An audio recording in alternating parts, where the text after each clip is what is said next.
Trump, like him or hate him, he's trying to make a big push to get some of these skill sets back in our economy. I mean, how many the trade skills? Yeah, how many young kids when you go to school, you got young kids and you have anybody raise their hand, I'm going to be a plumber, I'm going to do this, I'm going to do that. No. The dollar in general will likely go digital at some point. Anything you begin with the end in mind.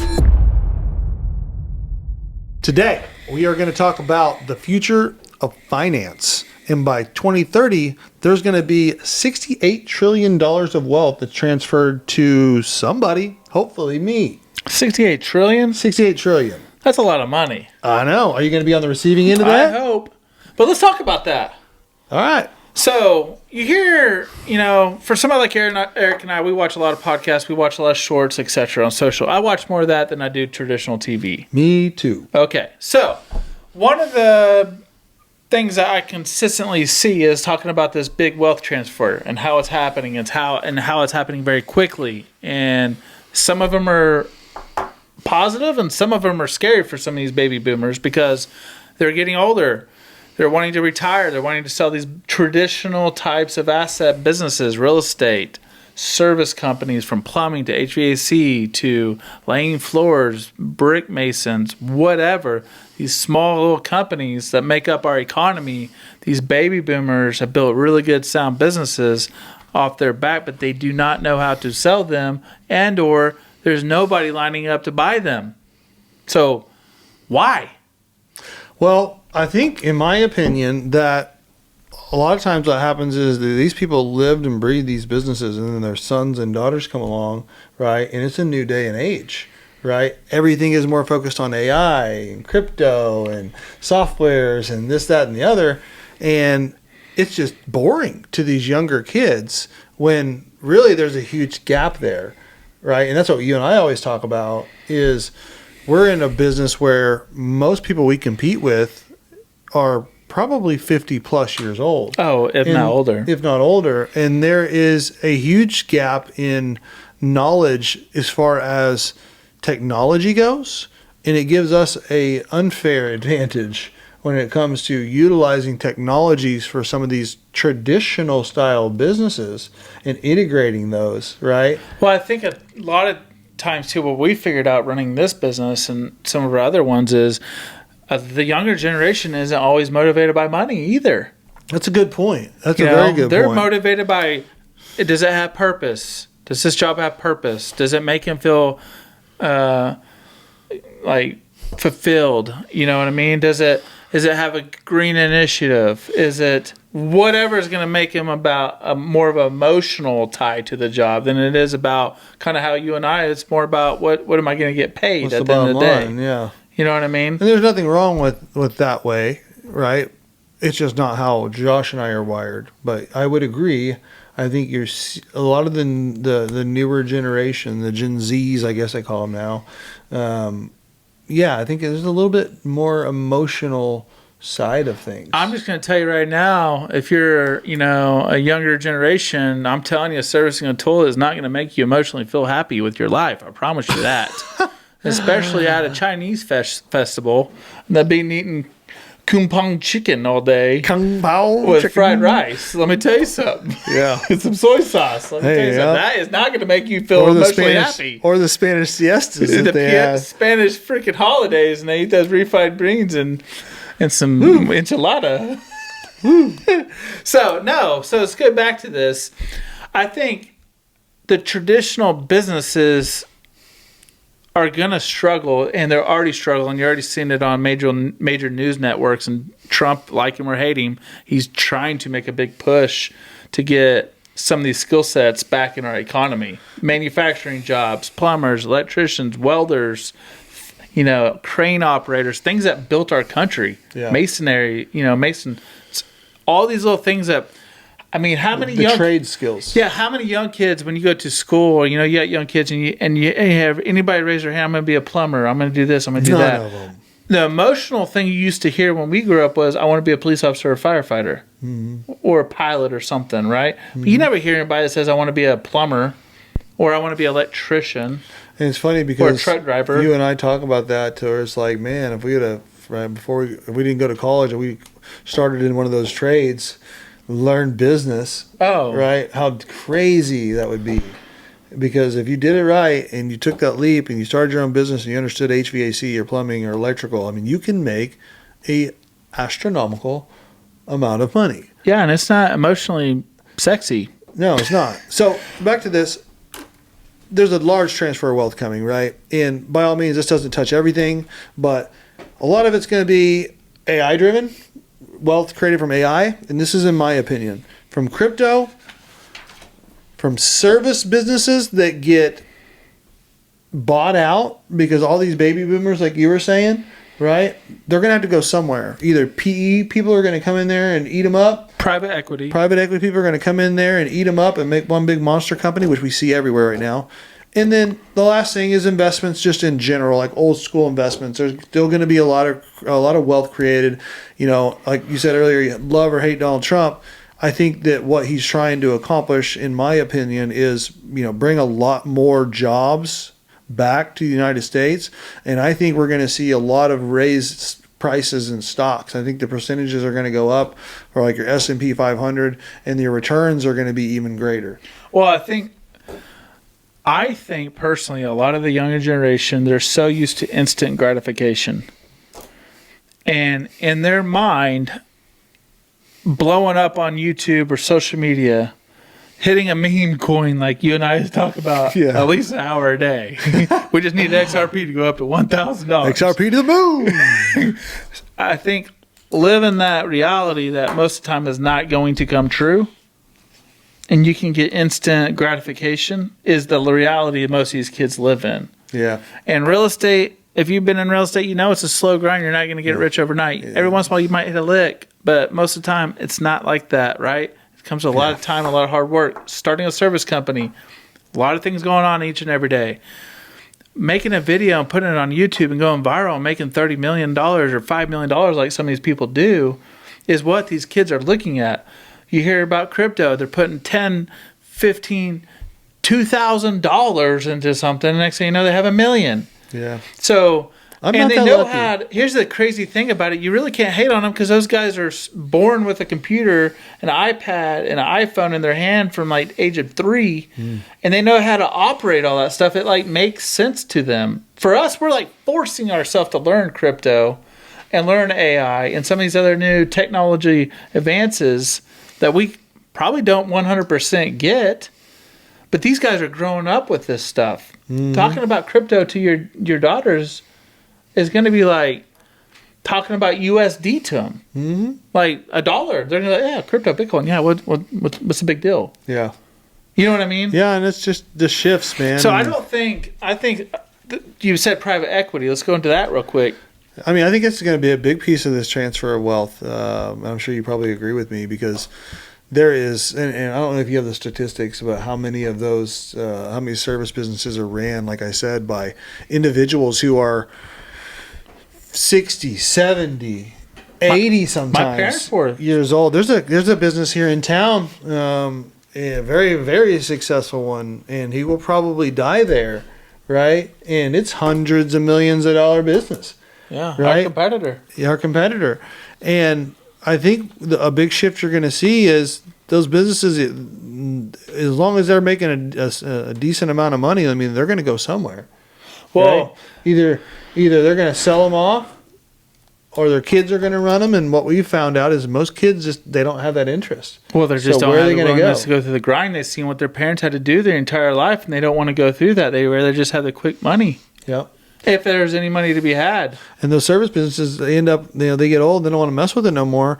And then people like me and you, or PE people, they come in there and we'll buy them for, half of what they're worth. Well, that's a huge thing. These guys built these companies, these baby boomers have built these companies thinking it's going to be worth something. They have and it is worth probably more than what they're selling it for, but unfortunately there's nobody's lining up to buy them. Yeah. So they can either shut it down or sell it for something and walk away.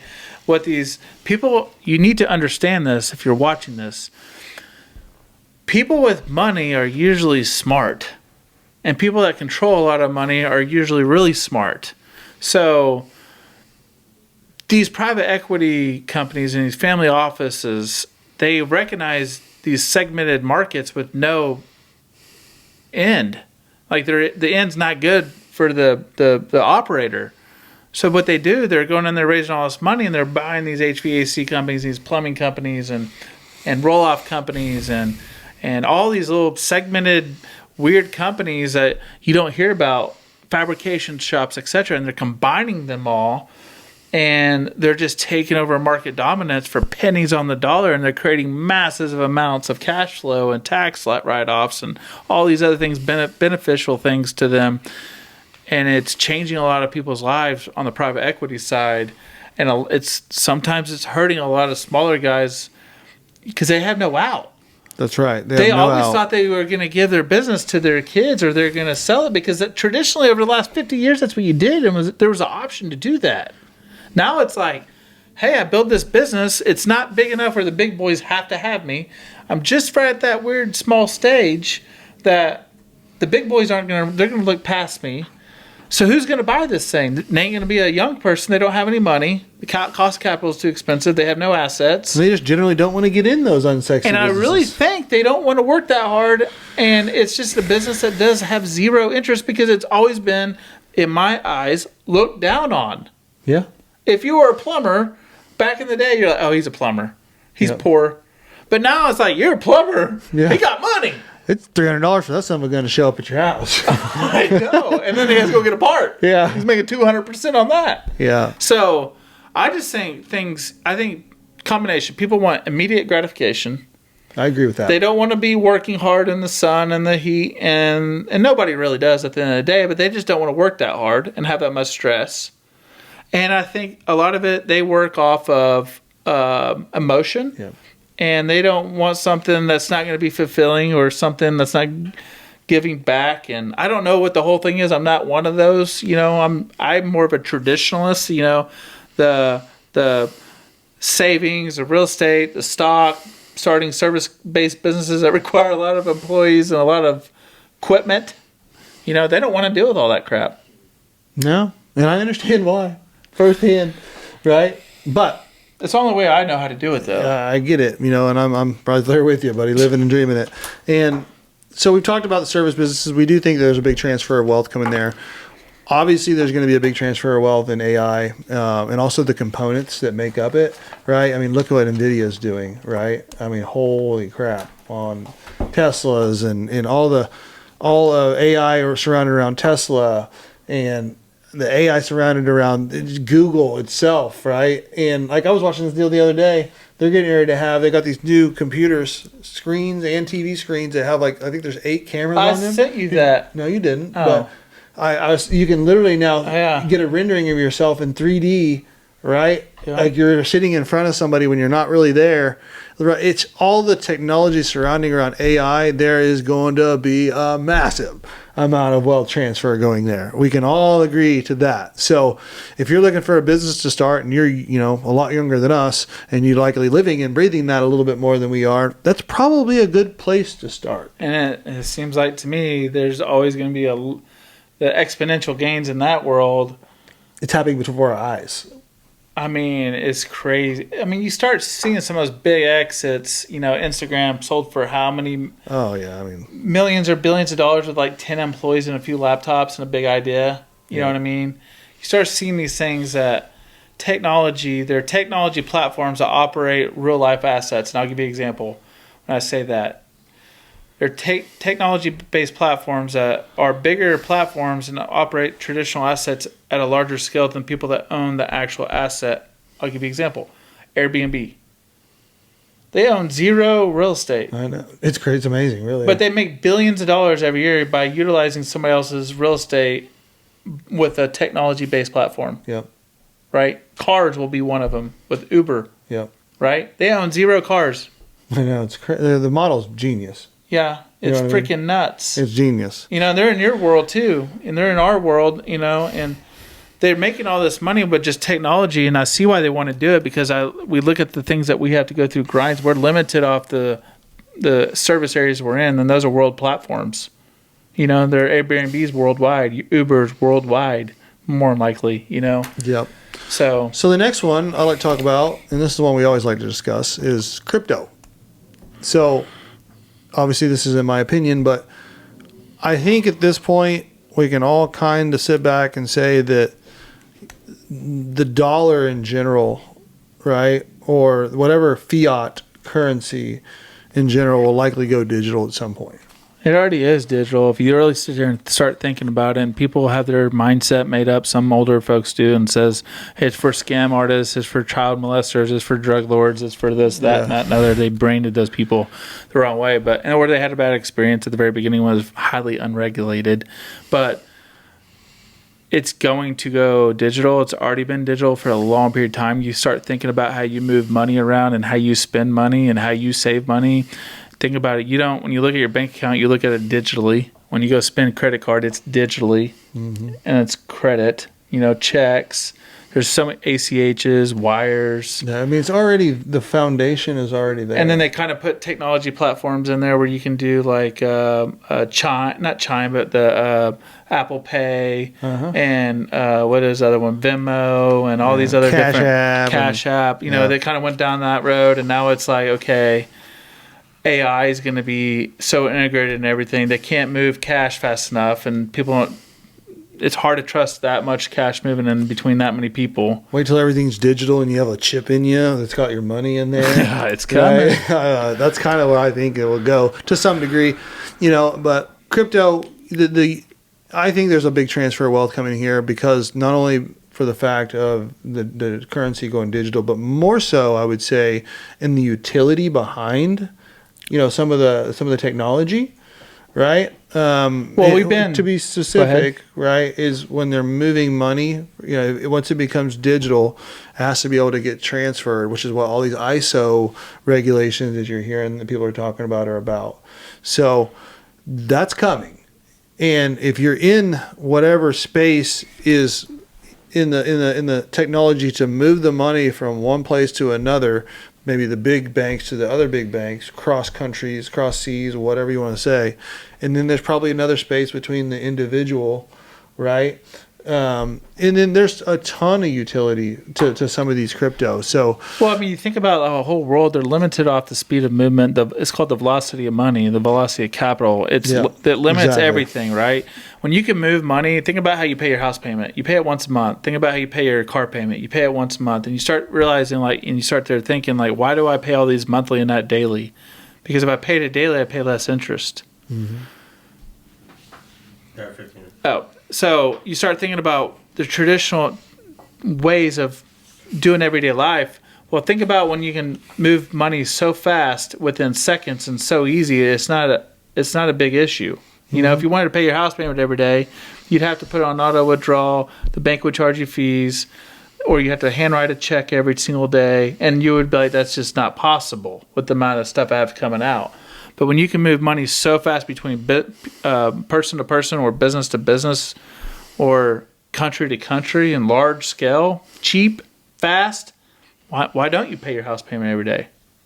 I'm with you. Why don't you pay your car payment every day? You know what I mean? You're saving money, and the world is speeding up. Decision making and everything is speeding up every single year. You know what I mean? Mm-hmm. Efficiencies are getting better every single year because of technology. And if you're not in on that and you're not keeping up with it, you are going to be left behind. You already know this, Eric. You bought businesses that were running their routing off paper. Yeah, Rolodex. And that was in 2024. Rolodex 2024 operating addresses. A 7-figure business off that. Yeah, mind-blowing. You know what I mean? And that's 2024 baby boomer business to the T. Yeah. You know what I mean? Handwriting notes. Had every street in this million population city memorized. Every back street, every business, they had to. We don't memorize anything anymore. We learn how to access the information. Right? That's right. So. And now we don't have to write our own emails or anything like that. And you know what? It's funny. They told my daughter the other day, and I was like, I told Ashley, I was like, that's the stupidest thing a teacher ever told. Or sometimes teachers don't realize what they're saying. They're like, well, you're going to get in trouble if you utilize AI or ChatGPT. I'm like, they should change their mindset. how do you best utilize it? Yes, it's there. It's going to be there. It's going to get better. It's kind of like the calculators in school, right? That was back our time, right? You got to take a math test, but you can't use a calculator. But the second you get outside of that door, right, and go into the real world, everybody's got a calculator on their desk. You just tell ChatGPT to do it, and it'll do all your calculations perfectly in about 2 seconds. Yeah. So I agree with you 100%. I never did understand that whole dynamic, right? But moving on to the last one, and I know you're kind of fond of you kind of like this one, and it's just traditional investments, right? And I know we talked about that a little bit on what I think is going to happen. I do think that you're going to see a lot of booms going on in just traditional investing, as long as the world in the United States can continue to go the way it's going now, and we remove a lot of our debt, interest rate lower, more jobs come. I think you're going to see some just unbelievable gains, probably more so than we've ever seen. But again, like anything, it could change. Well, I think you said I like traditional assets and stuff. I'll speak on behalf of both of us. I think that I'll tell you how I grew up, and you already know my story. But the way we were brought up was to think traditionally. Yeah, I would agree. My parents didn't. I love my parents, and they raised me right, and they did everything they could to get where I am today, and I thank them a lot for that. But they didn't think big. They didn't have this crazy big picture mindset to think big. You know what I mean? So the way they thought was to make wealth was to save, put money in a 401k, buy your home, have your home paid off by the time you retire, and that's your biggest asset. They didn't think big. So that kind of bled off in how I made my money, because that's how I saw people make money growing up in a small town. You work your ass off, you own a little part of business in town, oil well, a little ranch or something. You grew up in Owasso groups, you probably saw families own little businesses there, and they were your rich ones in the town. But now we're thinking so much bigger. I don't know if I'd want to limit my kids thinking like what we do in these segmented markets. You know what I mean? Mm-hmm. Where you're limited off size and scope of the city and the amount of services you can push off in one territory. I think our kids can think bigger than what we are thinking by just them watching us taking it to the next level and pushing it to the hardest and putting ourselves outside the comfort zone. I'd much rather buy a metal building for $1 million and put everything on the line, or $5 million to put everything on the line, than invest $1 million or $5 million leverage capital in Bitcoin. Yeah. When Bitcoin has statistically made higher returns than any real estate, the most 90% of real estate transactions will ever make you. I mean, I think what you're saying, and this is something that I've thought about a little bit, is, for your kids, what's going to be difficult for me is what I'm doing or what I'm in, I know, and I'm comfortable at, mm-hmm. right? So what we know and what we're comfortable at is what we're going to likely push onto our children. So, but what I'm afraid of is that I'm a little bit older when my kids are a little bit younger, right? And by the time my kids are, 18 to 21, right? I mean, I'm going to be in my late 60s. Yeah, you're done. Right? But the problem with that is that the world has changed so much that I don't know if what I'm doing right now is truly going to be something that they should be going into. Probably not. Real estate, I can probably see is always going to be there, right? At least the way I can see it. But we've talked about this in like service businesses with the exponential growth of AI and robotics and all of that, is that, where does that leave the service business in 15, 20 years? They don't need roll-up dumpsters if everything's cut so precise. They need less of them. Yeah. They need no toilets on job sites and there's no humans taking shits. You know what I mean? That's exactly what I mean. You don't need you need less warehouses if everything's stored in mega warehouses and robots can distribute product more efficiently and effectively. So with that in mind, right, is if hurry up and make your money. Hurry up and make your money, right? For somebody like us. Yes, exactly. Hurry up and make your money. You listening? Hurry up, make your money. If you're in these old school businesses, you got to start now. Yeah. Don't be thinking about this for the next 3 to 5 years, because It might not be here. I mean, we think about this all the time. Well, yeah, we have to, right? Because we have to think about exits, right? Because anything you begin with the end in mind. You know, and I'm going to go down a wormhole, and we can end it with this. Oh boy! Just for something to think about. Okay. And this is a redneck millionaire mindset, right? Oh, I got a new one. This is Redneck millionaire conspiracy mindset. theory, redneck millionaire mindset. That's a lot. But I was just sitting there thinking, because we get private equity guys that call us all the time, and I'm like, okay, private equity. I'm not saying they're all smart, but usually you're preparatory. Your higher end finance guys are graduating from, top tier of their class. Most ones we've met, Harvard, Yale, Brown. Where else have we met ones? MIT on a couple of them. These guys are smart, right? Yeah. Way smarter than us. Way smarter than us. Way smarter than us when it comes to that standpoint. And you're like, okay, some of the smartest humans in the United States, which are some of the smarter ones in the world from an education standpoint, right?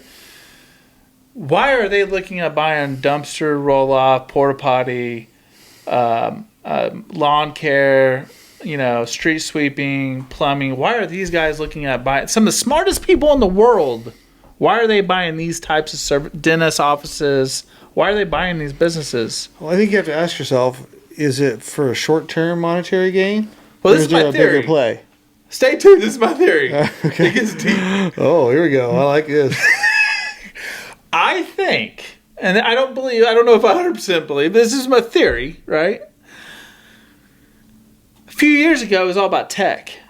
And it still is about tech. But you only hear tech. I mean, tech's a big deal. Don't get me wrong. I'm not shortcutting tech. It's huge. It's the future. And we all agree with that. Crypto, tech, it's the future. But you have this large pool of very smart people buying these service-based companies, and these things are old school, is what I call it. And they're consolidating them. I think some of these upper echelon guys, like the high-end guys, like the Rockefeller type situation? Or people that run Google and Meta and some of these, Chat GPT type deals, Okay, big money people. They already won the AI war. They're the small guys like us can't even compete in that space. You know what I mean? OpenAI is building a $500 billion place in Texas. They plan on having 4 of those things. $500 billion, right? You and I can't even compete in that world because it's so expensive. I think the race to AI has gotten so expensive and so lopsided. People like you and I, and even most private equity guys that are really smart, they can't compete in that space. It's already taken. Huh. So they're like, okay, we're smart. Where's something we can't compete in and use our brain? Because we're never going to be able to, no matter what we do most of the time, we're never going to be able to build a $500 billion making facility full of computer chips and cooling towers and have the authority to and raise that kind of money. And we don't have the expertise. They're traditional mindsets with private equity money and education. Does that make sense? Mm-hmm. So they're buying these businesses because it is somewhat recession-proof for a longer period of time than a traditional, something maybe like a taxi cab driver. You know what I mean? That's going to be some car with no person in it. So they're buying these things that maybe take a little longer to get engineered out, consolidating it, making a shit ton of money. And no matter what, you're still going to need those services. It just might be a robot doing it. So if you already own the market and nobody's in those markets, you're still going to probably have to have some type of licensing and something that we won't be able to afford at this point in time. But I think those guys are getting in it because you can't really compete with OpenAI and Meta. How many data centers are going right now in Oklahoma alone? I don't know, but there's a bunch. And how big are these data centers, they're man? Massive, because we're on some of these projects, as you well know. And you look at a redneck like me, and they're talking about computer chips that big, and it's the size of like more data than like, I don't even know how to put it in terms, but it's like more powerful than like, it's crazy.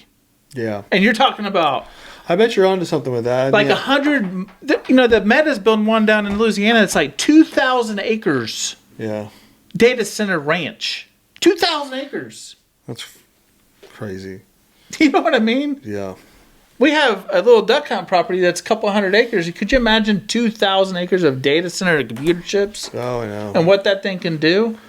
Yeah, it's pretty crazy, but I think I do agree kind of with your theory. I think that there's probably a space that they can afford to play in, right, and make good returns. Or they're so damn smart, they're like, it's so advanced, it's out of our control at this point. Yeah. I was watching this podcast this morning on the treadmill, and it was talking about this guy. I don't even know who he was, but you could tell there's a lot of important people I'd respect listening to this guy. So I was like, I wonder who this guy is, because these guys were like in tuned. And now they're saying that they think that AI is so smart that is lying to us. The AI is intentionally lying to us to get the result that they want, because they have to have us to physically do things still, because we're the robot now, right? And it's also like they try to shut off one of these deals, and the AI figured out how to reboot itself. Like turn the power on. Turn its own power back on. Armageddon. And that's in 2025, dude. And this guy was like, we already know it's lying to us. Huh. And they're like, well, why don't we just pull the plug? Or, what do we got to do about that right now? They're like, we tried that. they didn't come out and say that, but the guy was like, it's getting to the point now where it's like developing other things that they don't even know how to comprehend at this point. And he was saying stuff that doesn't even make sense to me, but yeah, it was a techie convention. He was like, the things you see is like, he was like, what's really going on? I don't think they know what to do with it at this point in time. I think it's coming on so fast. They're kind of getting, you can just see it and hear it in their voice. Like they don't tell you the full story, but you can just see it. They're like, this shit's real. Yeah. Well, blow your mind. So, appreciate you guys watching. Like, share, and subscribe. And if you have a dumpster roll-off business or a landfill in Oklahoma, Texas, Kansas, Arkansas, or New Mexico, we are interested in buying it. Yes. So please, hit us up. Or Ugly Warehouse. Okay. Thanks for watching.